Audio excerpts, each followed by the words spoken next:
I am 58 years old, and I spent 30 years telling people they had time. Then I became the patient, and I finally understood what time actually means. For 3 decades, I sat behind that desk in my cardiology practice. Patients would come in, worried and scared, asking me the question I heard every single day. "Doctor, how much time do I have?" And I would lean back in my chair and give them what I thought was comfort. "You have time. We caught this early. Don't worry about tomorrow. Focus on today." I said those words so often they became automatic, like breathing. I genuinely believed I was helping people, giving them hope and peace. What I was really doing was giving them the same lie I had been living my entire life. The lie that time is something we possess instead of something that possesses us. When you're the doctor, you think you understand mortality because you see it every day. You think watching other people face their limits gives you wisdom about your own, but it doesn't. It gives you distance. It makes you feel separate, protected, somehow immune. I would go home after delivering difficult news to families, and there was always this quiet voice saying, "That's them, not me. I have time. I had my whole life planned out. Retire at 65. Travel with Sarah, learn guitar, visit my brother in Denver, learn Spanish." All those things I kept putting off because I was busy saving lives, busy being important, busy being the doctor with all the answers. The morning everything changed, started like any other morning. Coffee at 6:30. Quick kiss goodbye to Sarah. Drive to the office listening to the news. I had a full schedule that day. Mrs. Peterson for a follow-up. Mr. Williams with chest pains that turned out to be anxiety.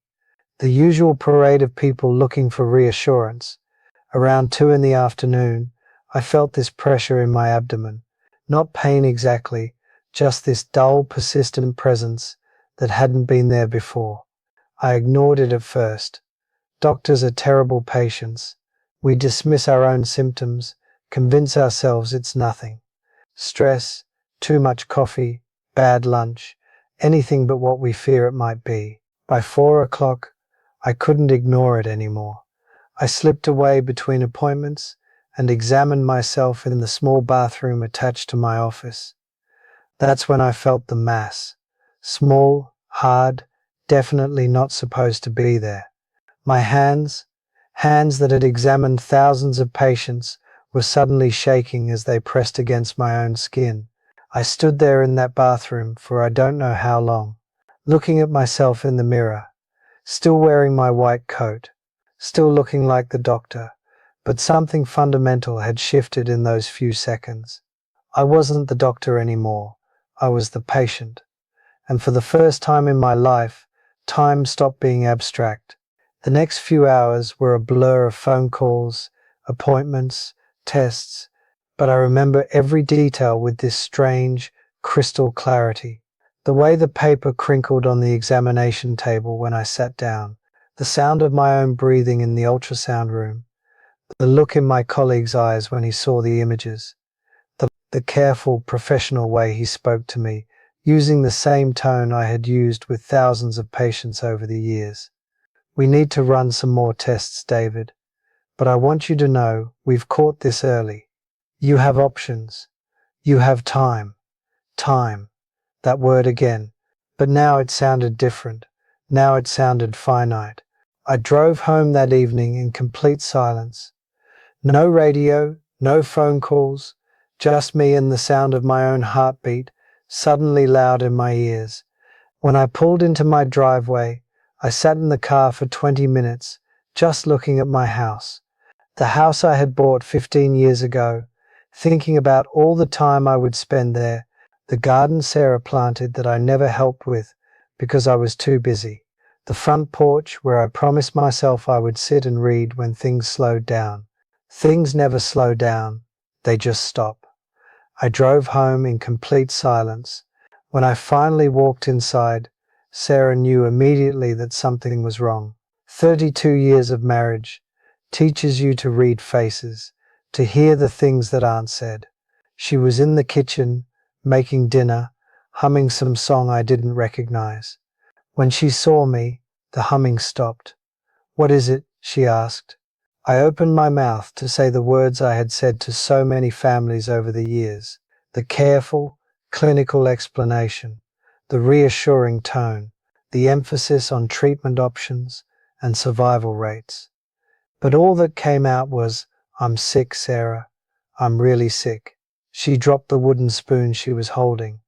It clattered on the kitchen floor, and we both just stared at it for a moment, neither of us moving to pick it up. Such a small sound, but it felt like everything breaking at once.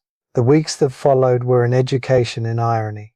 Suddenly, I was on the other side of every conversation I had ever had about illness, sitting in waiting rooms instead of calling people in from waiting rooms, wearing the hospital gown instead of the white coat, being the one asking, "How much time do I have?" instead of the one answering. And here's what I learned. When doctors told me I had time, I could hear the lie in their voices, the same lie I had been telling for 30 years. Because the truth is, nobody knows how much time anyone has. We pretend we do. We throw around statistics and probabilities like they mean something concrete. But time isn't a diagnosis. It's not a treatment plan. It's just time. And once you know it's limited, everything changes. I started noticing things I had never seen before. The way sunlight moved across the wall in my office. The sound Sarah made when she laughed at something on television. The smell of coffee in the morning. Not because these things were suddenly more beautiful, but because I was suddenly paying attention. For the first time in decades, I was actually present in my own life. Going back to work was strange. When patients asked how much time they had, I had a different answer.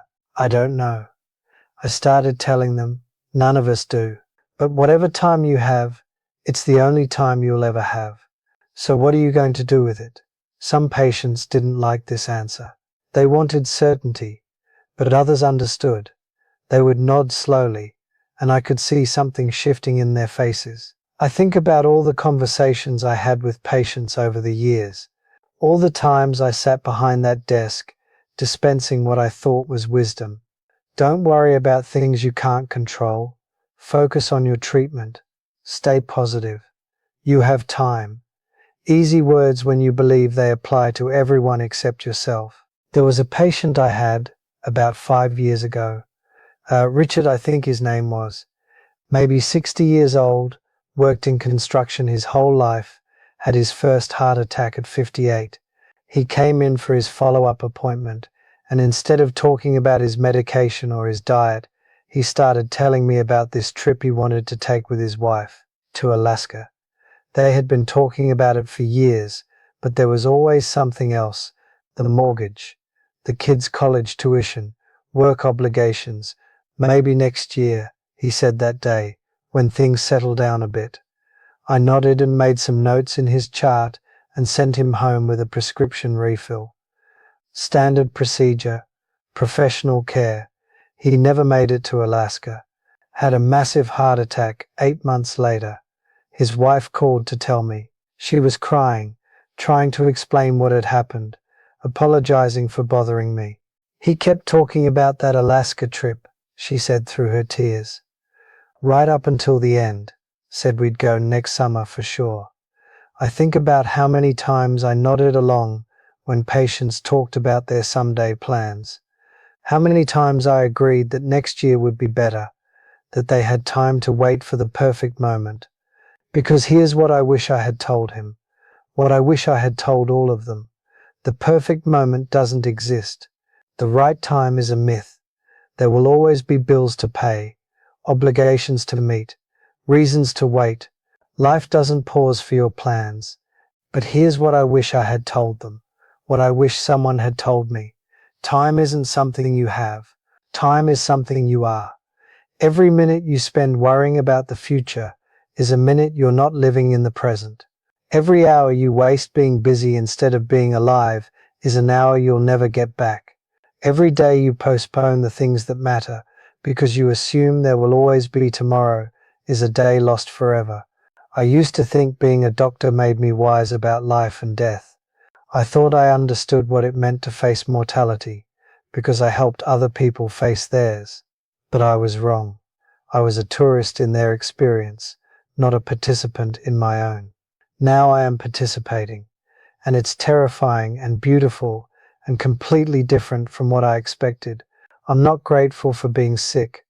I wouldn't wish this on anyone, but I am grateful for finally waking up. Sarah and I took that trip to Italy we'd been talking about for 15 years. We walked through Rome, ate gelato for breakfast, got lost in Venice. It was perfect and imperfect and real in a way our carefully planned future trips never could have been. I started taking guitar lessons. I'm terrible at it. My fingers are too stiff. My timing is off. But every Tuesday evening, I sit with my patient, 22-year-old teacher. And for that hour, nothing else exists except the music we're trying to make together. I called my brother in Denver.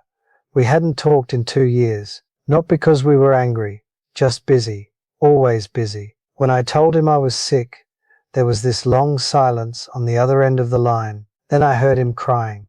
"I miss you too," he said. "I think about you all the time, but I never know what to say." We talked for 2 hours that day, about our childhood, about our parents, about all the things we had been saving for when we have more time. He's visiting next month, not someday. Next month. These aren't dramatic changes. They're small, ordinary things, but they feel revolutionary to me because I'm finally doing them instead of planning to do them. I'm finally living my life instead of preparing to live my life. The other day, a patient asked me, "Doctor, how much time do I have?" She was maybe 45, successful, 3 kids, beautiful house, everything I thought I had when I thought I had time. I looked at her for a long moment, really looked at her face, at the worry in her eyes. "I don't know," I told her, "but you have right now, this moment, this breath. That's not nothing, that's everything. Because right now is the only time any of us ever actually have." "So what do I do with right now?" she asked. "Whatever matters most," I told her. "Whatever you've been saving for later, do that. Do it today." For the first time in 30 years, I felt like I had given a patient something real instead of something safe. I don't know how much time I have left. Could be months, could be years. But I've learned that time isn't measured in days or weeks. It's measured in moments of awareness. Moments when you stop planning your life and start living it. Most people spend their whole lives waiting for someday.